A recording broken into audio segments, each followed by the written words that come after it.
Hello, welcome back to ladies planet. ഇന്നത്തെ നമ്മുടെ ഈ ഒരു പപ്പടം കൊണ്ടുള്ള വിഭവം ഉണ്ടാക്കാനായിട്ട് ഞാൻ ആദ്യം പപ്പടം ഒന്ന് പൊരിച്ചെടുക്കുകയാണ് കേട്ടോ.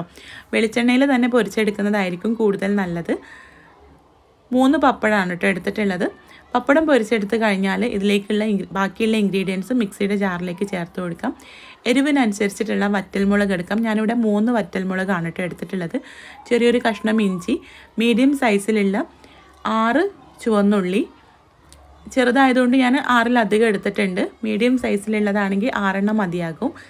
1/2 കപ്പ് തേങ്ങ ചിരവിയത്, പുളിക്ക് ആവശ്യത്തിനുള്ള വാളൻ പുളി, ഇതെല്ലാം കൂടെ ഒന്ന് മിക്സിയിലിട്ടൊന്ന് ക്രഷ് ചെയ്തെടുത്തിട്ടുണ്ട്. ഒരുപാട് അങ്ങോട്ട് അരച്ചെടുക്കരുത് കേട്ടോ. വെള്ളമൊന്നും ചേർക്കാതെ ഒന്ന് ക്രഷ് ചെയ്തെടുത്താൽ മതി.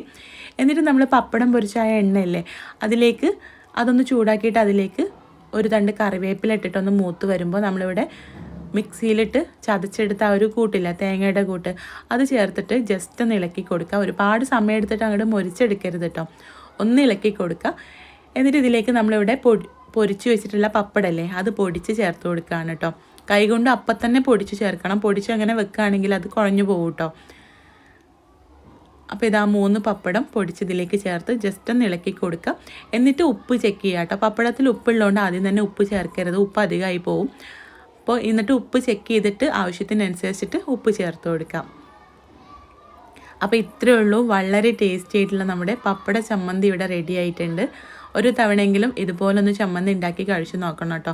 നല്ല ടേസ്റ്റാണ്. നമ്മൾ മുമ്പ് 2 തരത്തിലുള്ള പപ്പട ചമ്മന്തിയുടെ വീഡിയോ ചെയ്തിട്ടുണ്ട്. ഇത് അതിൽ നിന്നും കുറച്ച് വ്യത്യസ്തമായിട്ടുള്ള ഒരു ഐറ്റം. നല്ല ടേസ്റ്റാണ് കേട്ടോ. ട്രൈ ചെയ്ത് നോക്കുക. കൂടുതൽ വീഡിയോസിനായിട്ട് നമ്മുടെ ചാനലൊന്ന് സബ്സ്ക്രൈബ് ചെയ്യുക. അപ്പോൾ നമുക്ക് അടുത്ത നല്ലൊരു വീഡിയോ ആയിട്ട് കാണാം. താങ്ക്